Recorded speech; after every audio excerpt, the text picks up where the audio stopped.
안녕하세요, 범천입니다. 오늘은 수도를 배울 차례죠.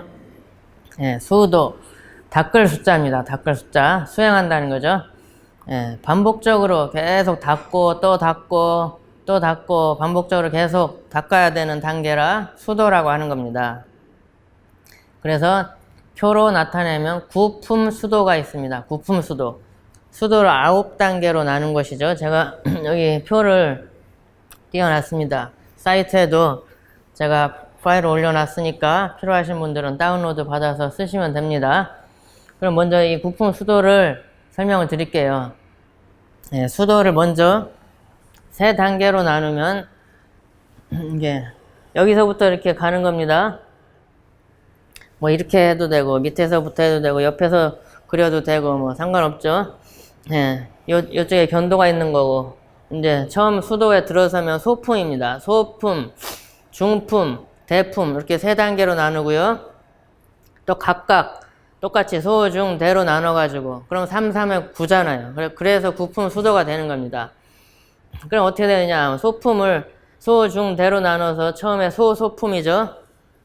소소품 수도, 소중품 수도, 소대품 수도, 그 다음에 중소품, 중중품, 중대품, 그 다음에 대소품, 대중품, 대대품 이렇게 되는 것이죠.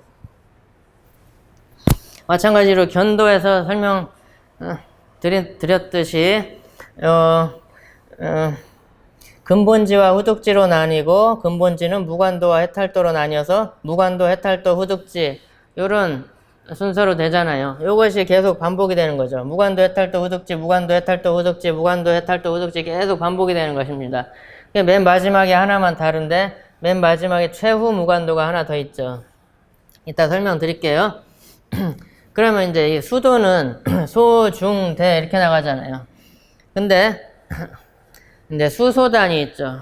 수도에 의해서 제거되는 대상. 저번 시간 견도 배울 때 견소단 배웠잖아요. 견소단 있듯이 수소단 있잖아요. 수도에 의해서 제거되는 것들을 수소단이라고 하죠. 다른 말로 수혹. 그러면 수소단은 또 구품이 있잖아요. 수도가 구품이 있고 거기에 무관도가 9개, 마지막에 최후 무관도까지 해서 10개가 있으니까 수소단에도 9개가 있고 최후 무관도가 앞에서 10개니까 수소단 하나를 거칠고 미세한 수소단으로 나눠가지고 이게 둘로 나누면 하나가 더 늘어서 10개가 되잖아요. 이렇게 배치를 하는 겁니다. 그러면 수소단은 어떻게 나가냐 하면 수소단은 대중소로 나갑니다. 먼저 대품이고 중품, 소품 이렇게 나가죠. 수도는 소품, 중품, 대품 이렇게 작은 거에서 큰 거로 나가잖아요. 수소단은 큰 거에서 작은 거로 나가죠. 반대가 됩니다. 왜냐하면 수행이라는 것은 하면 할수록 능력이 발달하는 거잖아요. 능력이 커지는 거죠. 갈수록. 그런데 장애라는 것은 없애면 없앨수록 큰 거부터 없어지고 갈수록 작은 것만 남잖아요. 그렇게 되는 거죠. 그래서 수소단은 대중소로 되는 것이고 수도는 소중대로 되는 것입니다. 그래서 대품 수소단도 또 3으로 나눠서 대대품, 대중품, 대소품, 중대품, 중중품, 중소품, 소대품, 소중품, 또 소소품, 이래서 소소품을 둘로 나눠서 이렇게 거친 소소품, 미세한 소소품 이렇게 배치를 하면 되는 거죠. 그럼 보세요. 그럼 대대품, 수소단 중에 가장 큰 거죠. 이거는 소소품 무관도가 지금 공격을 하고 있는 겁니다. 어떻게 공격해요? 공성을 명상해서 공격하는 거죠. 요건 실집이니까. 그래서 요 공격을 해서 요것이 제거될 때 이제 해탈도가 되는 겁니다. 그죠? 요 수소단으로부터 벗어났잖아요. 그래서 해탈도죠. 윤회에서 해탈한 해탈이 아니라 해탈도라는 것은 무관도 해탈도 할 때 해탈이라는 것은 어떤 장애로부터 벗어난 것을 말하는 거죠. 이런 식으로 가서 후득지를 거쳐서 또 다시 공성을 직관하는 지혜로 요 대중품을 또 공략을 하죠. 소중품의 근본지 무관도가 대중품을 공격을 하죠. 그래서 이것이 끊어지는 순간 해탈도가 되고 이런 식으로 쭉 가는 겁니다. 이렇게 쭉 가서 마지막에 제일 미세한 게 남을 거 아니에요? 제일 미세한 미세한 소소품을 최후무관도라고 합니다. 소승에도 최후무관도가 있고 대승에도 최후무관도가 있습니다. 수도 맨 마지막에 최후로 이제 마지막 남은 본내장이나 소지장을 끊기 위해서 이제 산매에 드는 것을 최후무관도라고 합니다. 다른 말로 금강산매라고 합니다. 금강산매.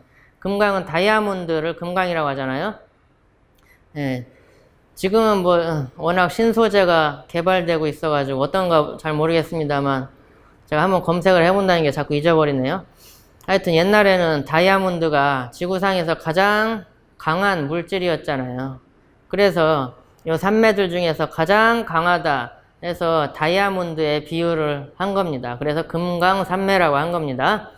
예, 그래 최후무관도 금강산매에 의해서 가장 미세한 요 소소품이 끊기는 순간 이제 무학도가 되는 거죠. 부처가 되는 겁니다. 소승의 경우에서는 아란, 해탈을 이룬 아란이 되는 거고요. 이런 방식으로 이렇게 쭉 이렇게 진행이 되는 겁니다. 예, 그럼 다시 책 한번 보겠습니다. 수도는 97페이지입니다.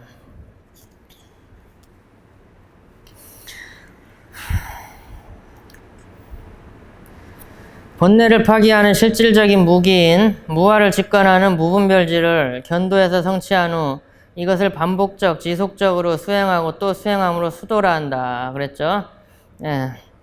그래서 부품 수도를 설정을 했는데, 제 생각입니다만, 이것은 하나의 그냥 단순화한, 그냥 최고로, 간략하게 단순화한 하나의 모델이고, 꼭 이래야 된다라고 하는 건 아닐 거라고 생각합니다. 예를 들어서,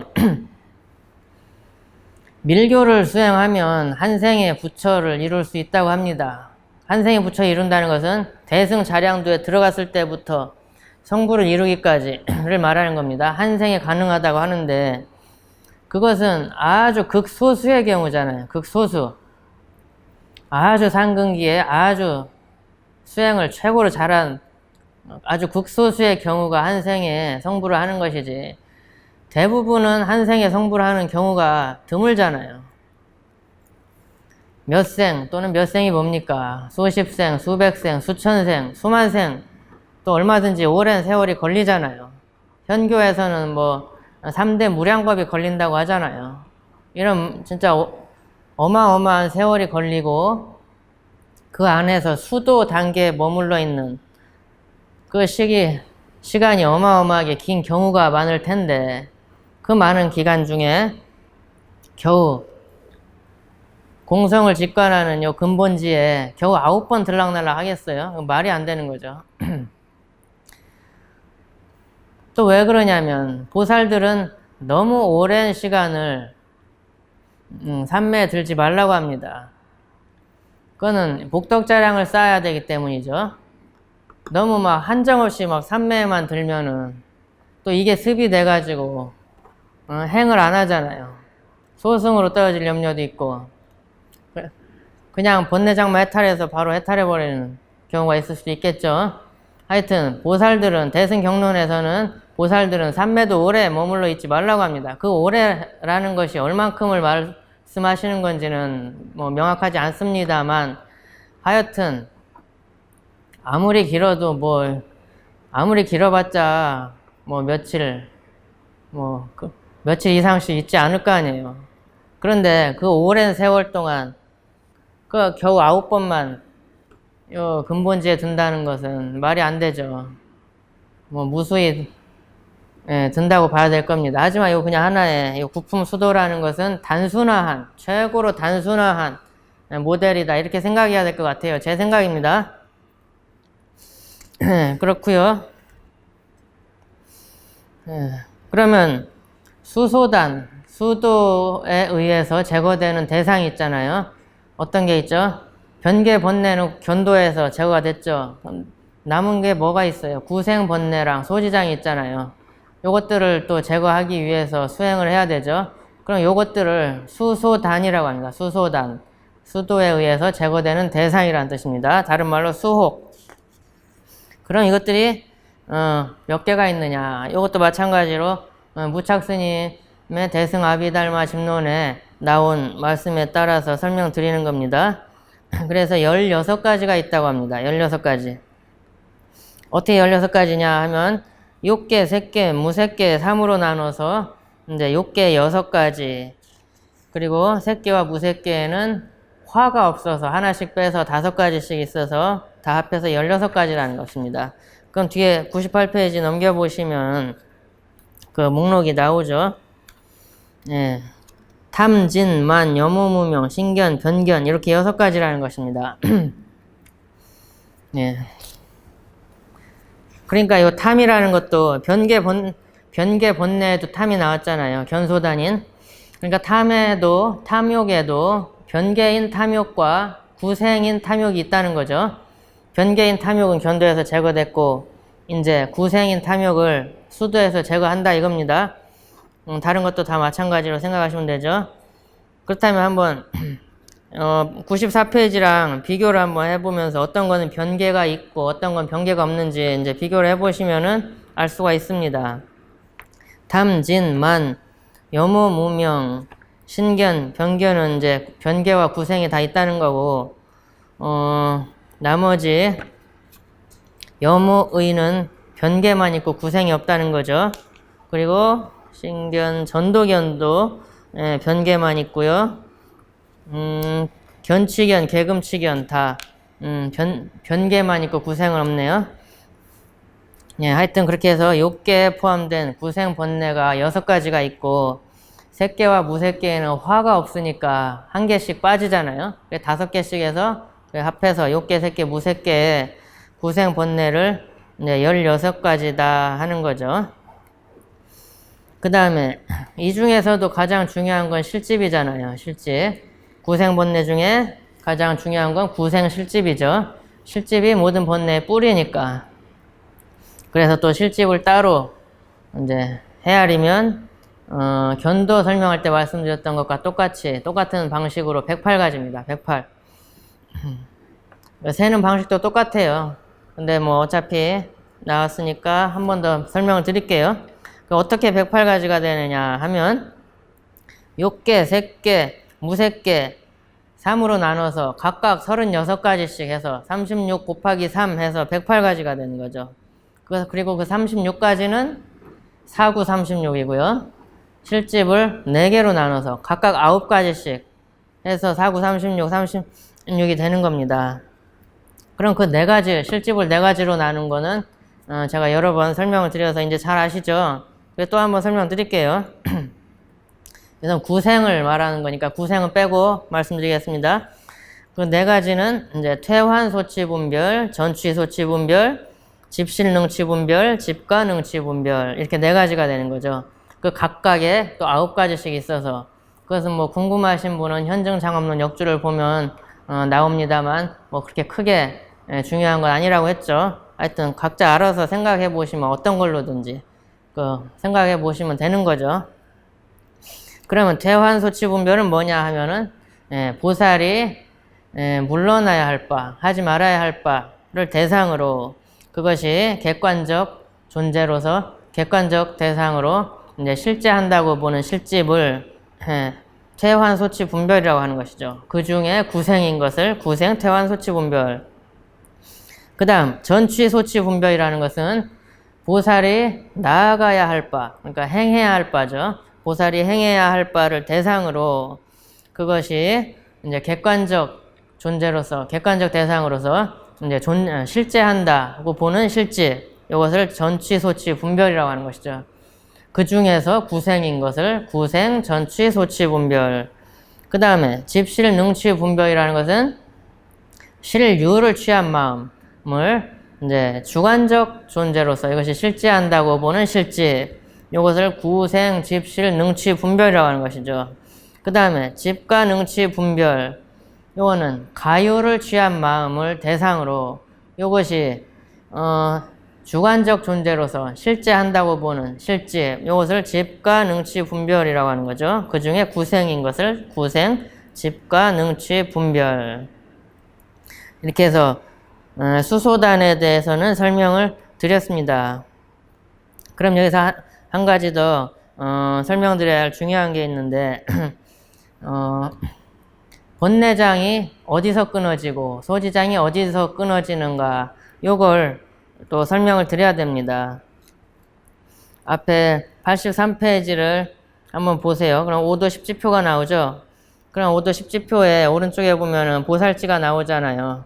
밑에 견도부터 보시면 아래서부터 환희지, 이구지, 발광지, 염해지, 난승지, 현전지, 원행지, 부동지, 선예지, 법운지 이렇게 10지가 나오죠. 그래 보살 초지, 환희지는 어디부터인가 하면 견도부터 수도의 맨 첫 무간도까지 걸쳐 있습니다. 이렇게 도는 후둑지에서 근본지로 넘어가는 그 사이로 구분이 되는데, 보살지는 무간도에서 해탈도로 넘어가는 그 사이에서 구분이 되죠. 왜냐하면 무간도에서 해탈도에 넘어갈 때 공덕이 하나 생기잖아요. 무간도가 어떤 장애를 공격해서 본내장이나 이런 장애를 공격해서 제거가 되는 순간 해탈도가 되잖아요. 그러니까 하나의 공덕이 새로 생겼잖아요. 그래서 단계를 나눈 거죠, 보살지를. 그렇게 나눈 겁니다. 그래서 쭉쭉 가서 칠지를 한번 보세요. 칠지는 원행지, 어디부터 어디까지 있어요? 수도, 중대품부터 대소품, 무간도까지 있죠. 그러면은 이 원행지의 무간도가 마지막 남은 가장 미세한 본내장을 공격하고 있는 겁니다. 공격을 해서 이 본내장이 완전히 제거가 되는 순간 이제 팔지의 해탈도가 되는 거죠. 그래서 팔지, 구지, 십지 보살님들은 다 이제 아라한입니다. 해탈을 성취한 거예요. 윤회에서 벗어난 해탈을 성취한 거죠. 열반을 성취한 겁니다. 물론 부처님도 해탈하시고 아라한입니다. 부처님도 뭐 잘 모르시는 분들이 간혹 그러시더라고요. 뭐 아라한과 부처는 다르다, 뭐 부처는 아라한이 아니다, 이렇게 잘못 알고 말씀하시는 분이 있는데 그렇지 않습니다. 부처님도 아라한이에요. 해탈한 성자를 다 아라한이라고 하는 겁니다. 다만 부처님은 소승 아라한이 아닌 거죠. 그래서 하여튼 팔지, 구지, 십지 보살님들도 다 아라한입니다. 열반을 성취한 거예요.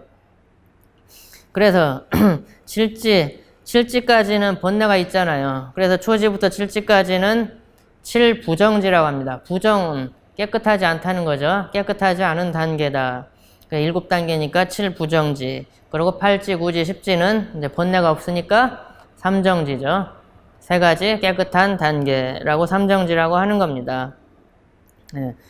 중간 자리파하고 유식파는 요 팔지에서 번뇌장이 끊어진다고 하지 않고 요 최후 무간도에 의해서 마지막에 소지장과 번뇌장이 같이 끊어진다고 합니다. 요거는 기류파와 이 파들 간에 견해 차이가 생긴 이유는 제가 한두 번 설명드렸죠. 어떤 것을 소지장으로 놓느냐, 거기에 따라 어떤 것을 번뇌장으로 놓고 어떤 것을 소지장으로 놓느냐, 거기에 따라서 차이가 벌어진 거죠. 기류파는 실집을 번뇌라고 보잖아요. 실집. 그죠? 그러니까 소승도 이 실집을 끊어야 되잖아요. 번뇌장에 해당하는 겁니다. 그러면은 유식파하고 자리파는 실집을 소지장으로 놓거든요. 근데 기류파는 소지장을 다른 걸 넣어야 되죠. 실집이 아니라, 실집은 번뇌장이니까. 그래, 실집은 뭐냐 하면 실집의 습기를 소지장이라고 한 거예요. 그러니까 실집의 습기를 제거를 하려면 실집부터 다 제거가 돼야 되잖아요. 먼저 실집이 제거가 안 됐는데 실집의 습기를 제거가 한다는 게 말이 안 되잖아요. 실집부터 제거를 하고 나야 비로소 이제 실집의 습기를 제거할 수가 있기 때문에, 그래서 이제 번뇌장이 먼저 끊어져야 된다는 것이죠. 반드시.